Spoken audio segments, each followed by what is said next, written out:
Hey everyone, it's Lee aka Regicidal, and I'm here with the third episode of Let's Play Runescape. In the last episode, you guys pretty much learned the ropes. Today you are going to be learning about banking, trading, and the Grand Exchange. You will also be introduced to a new town, Varrock, so log in and let's begin. As you can see, we're at the Lumber's Castle right now, and the Lumber's Castle contains a bank, so we're going to head to the bank. Every bank is found in a main town. There's banks everywhere across Runescape, so it won't be hard to find a bank. The bank in Lumbridge is in the Lumbridge Castle, so we're going to climb up these stairs in the castle. And you can find the bank because there is a $sign right as the logo. So right on the bank, you can see the $sign right on the minimap, and that means you are in a bank. So this is the bank right here. You have a banker and you have the bank booth.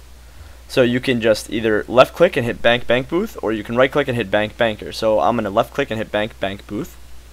And now you're in your bank. Now you can set a bank pin once you're in your bank, and I strongly advise you do so. So right now it says your bank pin status is no pin set. Recovery delay is 3 days, so that means it would take 3 days to recover your pin. And now how to set a pin is you click set a pin. Yes, I really want a bank pin. I will never forget it. And then you'd have to type in your 4-number code right here for your bank pin. Now, they don't let you set a number like 1234 or 0000 because that's too easy to guess. So let's just do 0982. And then you'd have to enter it again. But I'm not going to enter mine because I will not remember that number. So please remember to set one that you will remember.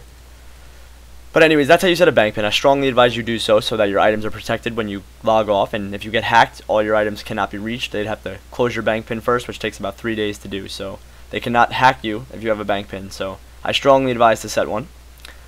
If you're a free-to-play player, you have 78 items you can hold in your bank. And if you're a member, you can hold 468. So that's a big difference when you're a member. But how to bank things is you just click on your inventory, say I want to bank Kale's sling, and I want to bank Caitlin's staff. You just throw it in there, and there you go. Now they're in your bank, so when you go to adventure, they're not in your inventory anymore.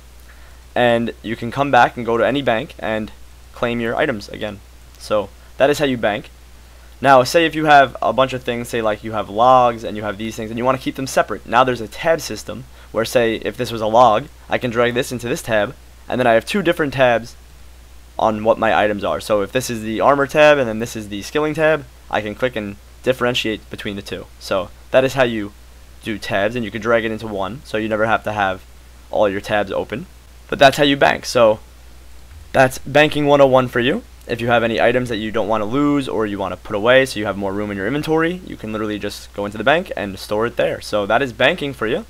Also in banks though, there is a deposit box. So if you want to quickly come into the bank and deposit your items, you can come here and you can just click. This will show your inventory. So let's try this with Reese's sword.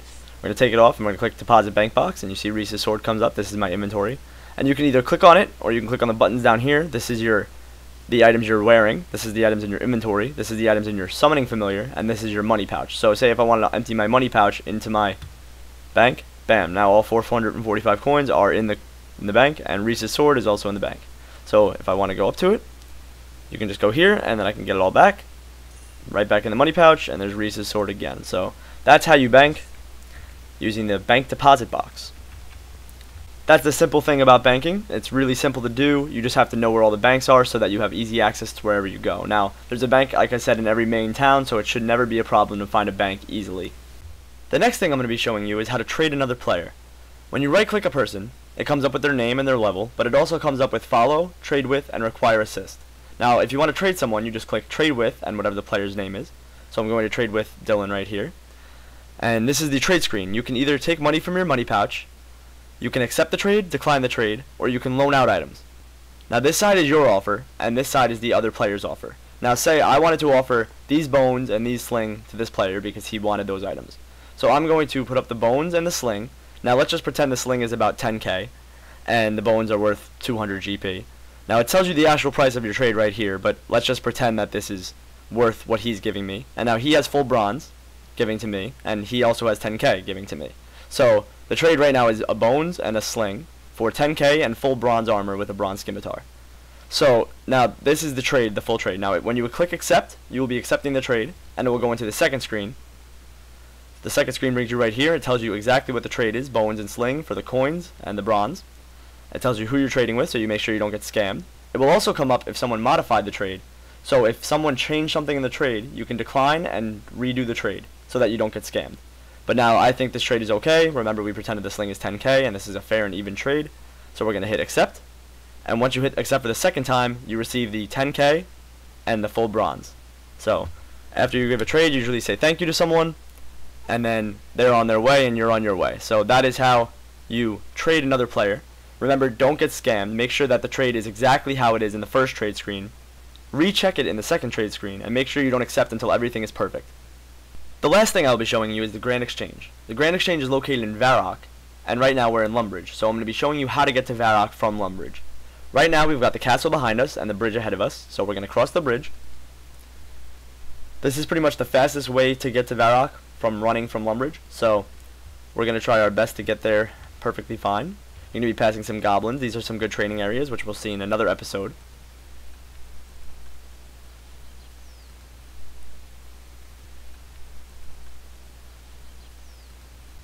You got your cow pen on the right. You'll also be unlocking many music tracks while running to Varrock. The cow pen is over here. The chicken coop is over here. So 2 other training places when you're a low-level player. Now you can either go this way or that way, but this way is pretty much faster than the other way. So you can cut through here. You just follow this pathway over here. Right now we ran out of run, so we're going to be walking the rest of the way. Also unlocking more music tracks. This is a canoe, so for anyone who wants to travel by canoe, right now we can't because we're not high enough wood cutting. But you don't want to go through the canoe anyway. It doesn't bring us anywhere we want to go. So you just keep following this path. You can either go this way again or this way, and I'm going to go this way because this is the main way you want to go. So follow the mini map. Once you're on a road, you're headed the right way. So now you are officially in Varrock. We just passed the walls. There's the Varrock guards. There's Charlie the Tramp.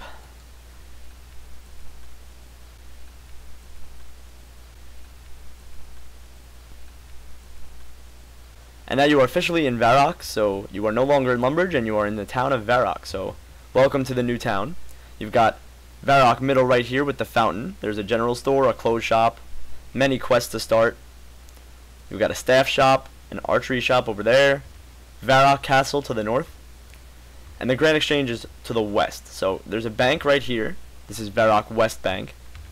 And if you go right above it, you'll be entering the Grand Exchange. So let's turn on run because we have a little bit of run left.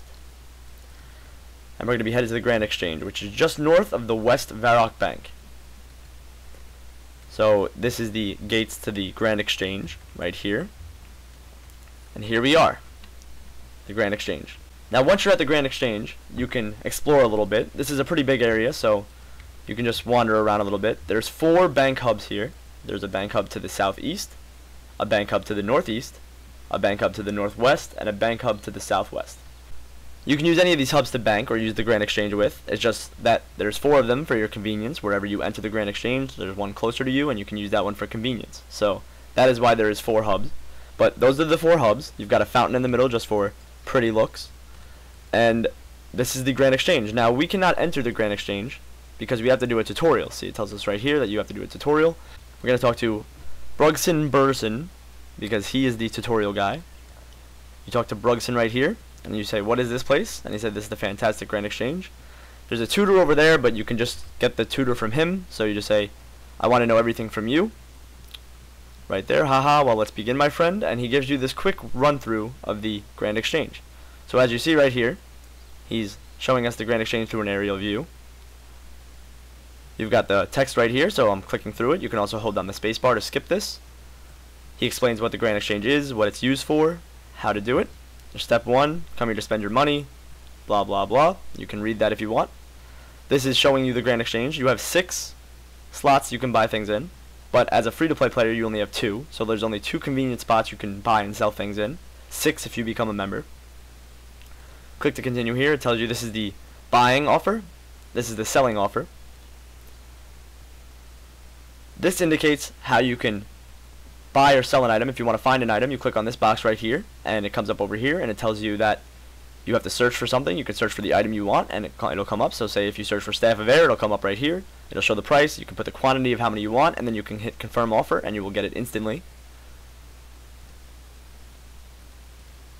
And he pretty much explains the rest of it for all. So all you have to do is read through this. You just have to talk to this guy and he tells you the basics of the Grand Exchange, and then after you complete the tutorial you can just go right into the Grand Exchange and you can start using it. So this is a big and helpful tool in RuneScape because you can buy and sell anything at your expense. So say if I wanted to get rid of this bronze helm because I need some money, we're going to sell the bronze helm. Let's put it in for 51 GP. This is the market price, so they give you a standard price on what it is. You can either hit minus 5% and decrease the price, plus 5% and increase the price until you're satisfied with what you want, or you can just edit the price and say I want to put in 1,000 or 1K. You can sell it for 1K. If you can also hit 1K instead of 1,000, we'll come up with the same thing. But we're going to sell it for 51, which was the market price, and let's see if we can sell it. No, it does not sell for the market price, so we can take it out and we can adjust our offer. So let's say we're going to sell it for 40 GP, and let's see if it works. Nope, does not sell for 40 GP. So at that point I wouldn't sell your item. Alright, let's get rid of something that will sell. So let's sell the bronze plate body. We'll put it in for 1 GP instead of 34 market price, and someone should purchase this, and there you go, it comes up with the green bar and you can claim the money that you sold it for. So there's your 5 GP instead of your plate body. It goes right into your money pouch, and bam, you now have more money than you did because you got rid of the item you wanted. Now let's say you want an item. You can click exchange from the Grand Exchange. You can hit buy, and then it comes up with the search bar. You can hit bronze plate body. We want it back, let's say. There it is. Click on it. Let's put it in for 40 GP because we want it for 40 GP. We want to get it instantly. So we put it in, and bam. There it is. We got a little bit of money back because someone was selling it for 21 GP, and we got our bronze plate body. So there we go. You now have a bronze plate body. So that is the convenience of the Grand Exchange. You can literally buy any item in the game on the Grand Exchange that is tradable, that is.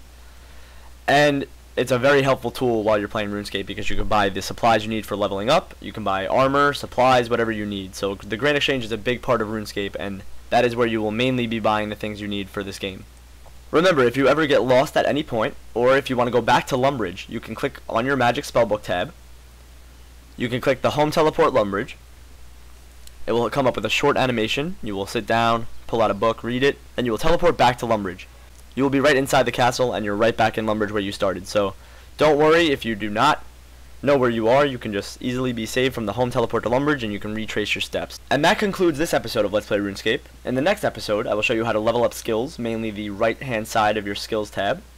So stay tuned Wednesday, and you will learn how to level up your skills. See you next time. Until Wednesday, guys.